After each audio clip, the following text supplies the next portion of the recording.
Le diable existe, je l'ai rencontré. Voilà une phrase que nous pourrions prêter à notre bon Padre Pio, parce que malheureusement dans sa vie, il a eu beaucoup d'expérience dans ce domaine.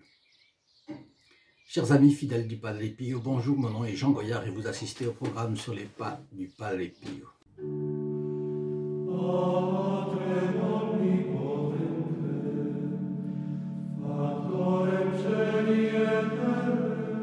Aujourd'hui, nous avons un fioretti, si on veut, si on peut dire. Et c'est très instructif pour nous. Vous allez voir, je l'ai tiré d'un livre que je vous ai commenté hier en anglais du père Tarcisio de Cervinara, qui est un moine capucin de San Giovanni Rotondo aussi. Enfin, il édite là, et c'est l'édition de l'endroit, et ça s'appelle Le démon dans la vie du Padre Pio. En réalité, comme je vous le disais hier, le démon est une réalité, et même s'il y a des gens qui en nient l'existence, eh bien, il existe bel et bien. Donc nous avons le devoir de le savoir, d'approfondir ce thème parfois quand la nécessité s'impose, et deuxièmement, de prendre les bons moyens pour le combattre. C'est la raison pour laquelle hier, je vous donnais les conseils, je vous lisais les conseils du Padre Pio dans cette matière. Voilà donc un jour, le Padre Pio confessait les hommes. Et voilà qu'un homme mince, grand, vêtu de façon raffinée, qui avait de bonnes manières, est venu s'agenouiller.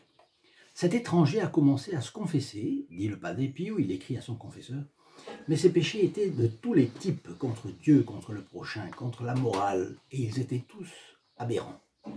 Une chose m'a frappé.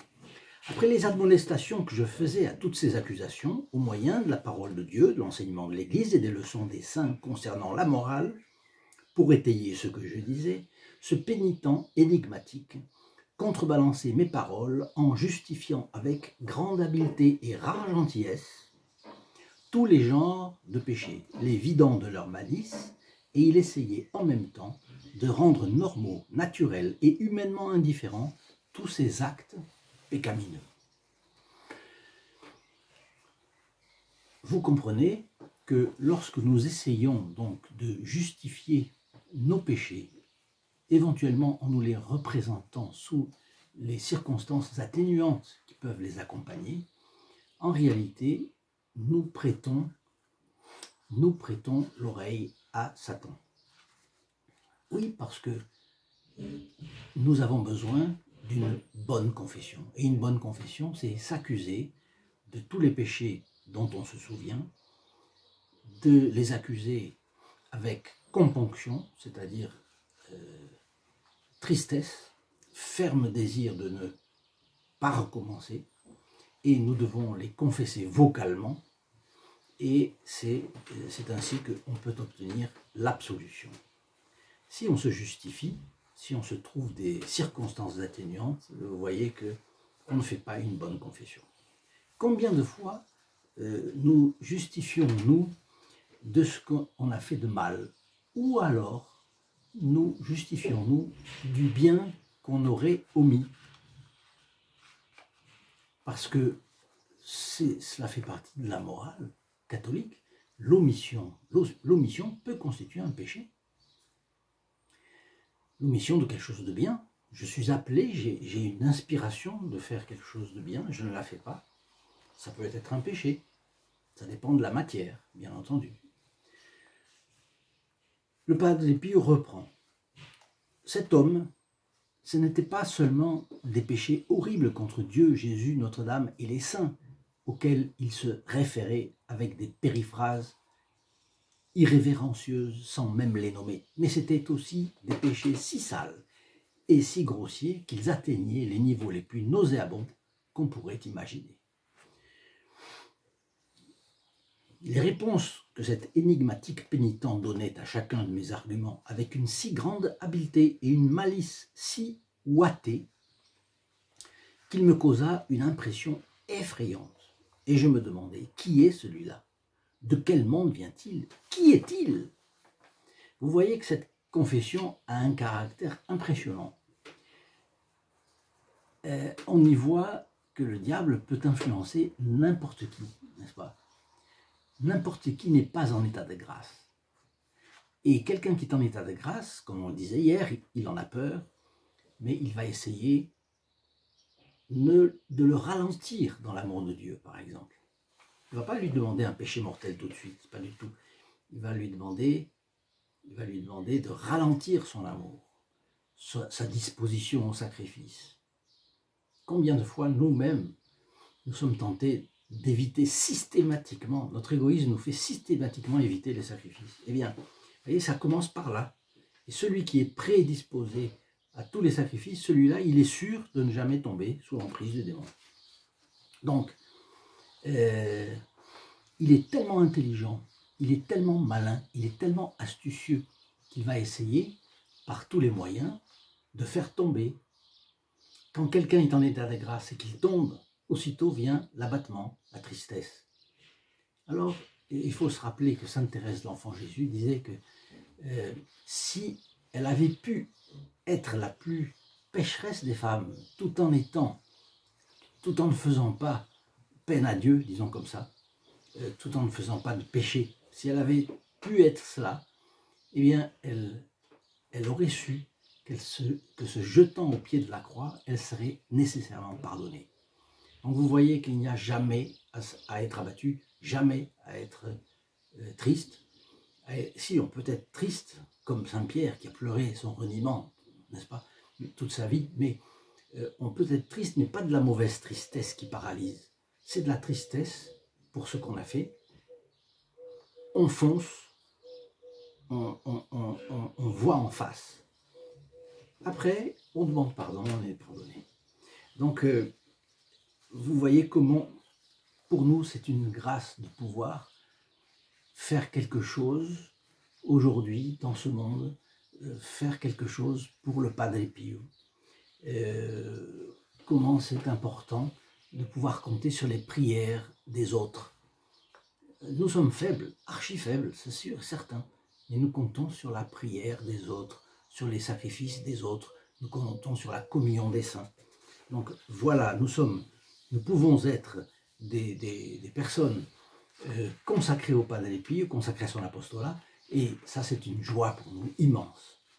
Le Padre Pio reprend. Donc il a un homme énigmatique, il a une personne très intelligente qui connaît la doctrine catholique, qui biaise avec tous ses arguments. On va voir la suite. Je vous rappelle que si vous partagez cette vidéo, vous entrez immédiatement dans les intentions de la messe du prêtre qui tous les vendredis célèbre pour nous sa messe.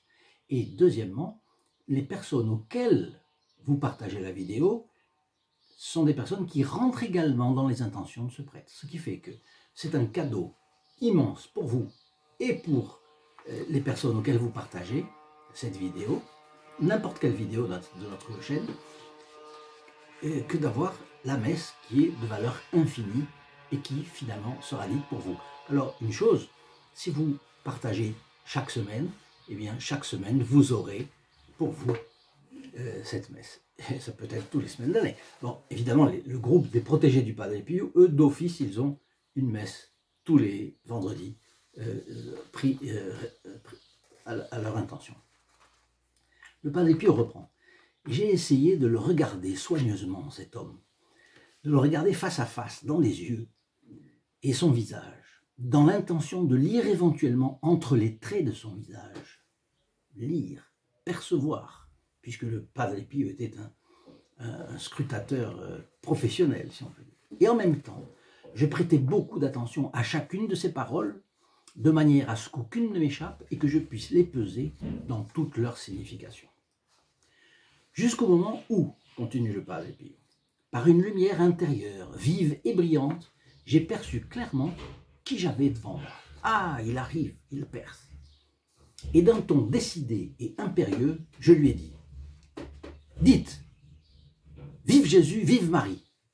Aussitôt que ces noms, les plus doux et les plus forts que nous ayons, furent prononcés, Satan, disparut immédiatement dans un scintillement de feu, laissant derrière lui une puanteur suffocante.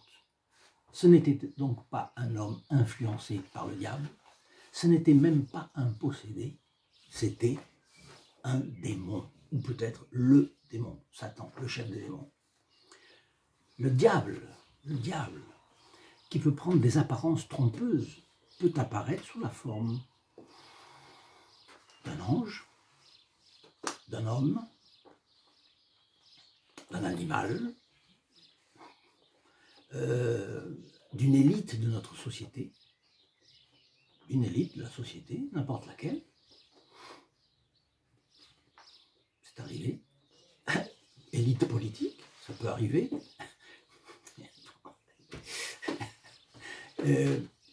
D'élite religieuse, puisque un jour, le Padre Pio a eu la visite de son père spirituel, et c'était le démon qui avait pris l'apparence de son père spirituel. Vous voyez, parfois, le démon a une permission de Dieu de se présenter.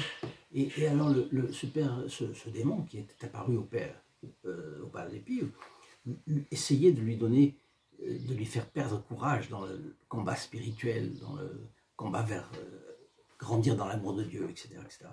Et le Padre Pio a fait la même chose. Dites, vive Jésus, vive Marie. Dites avec moi, vive Jésus, vive Marie. Là, il allait avoir la preuve. Et quand son supérieur a disparu dans une traînée de fumée, alors là, il a compris. Il a vu, il avait bien vu. Donc, celui qui va prier en prononçant le nom de Jésus et de Marie, celui-là fait disparaître le démon.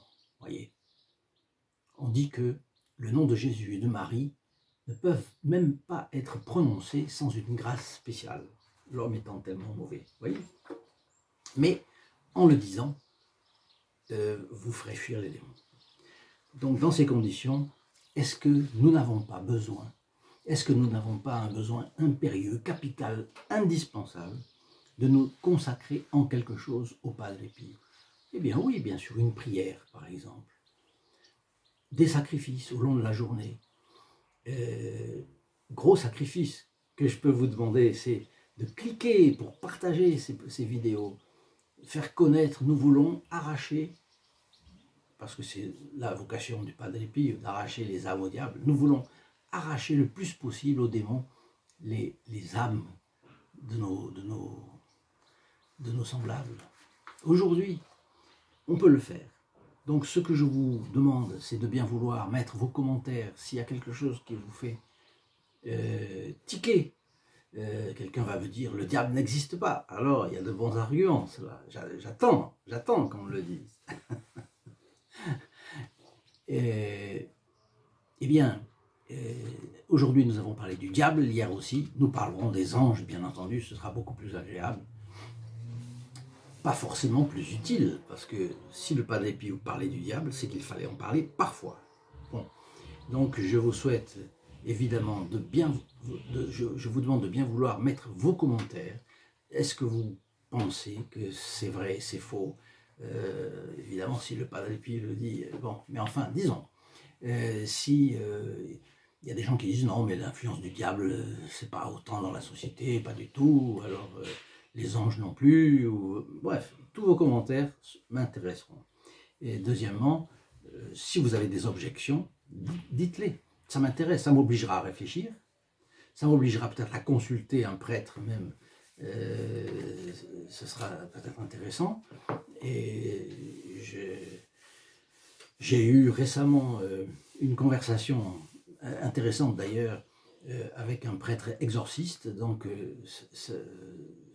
si je ne sais pas répondre, je demanderai à qui de droit pour savoir répondre. Et puis, et bien sûr, je vous demande de ne pas oublier votre like. Et si vous avez des idées, eh bien, donnez-les-moi. Je vous souhaite une bonne journée et à très bientôt. À demain et avec la bénédiction du Padre Pio, bien entendu. Au revoir. In nome del Padre, del Figliolo e dello Spirito Santo, e così sia. Sia lodato Gesù e Maria, e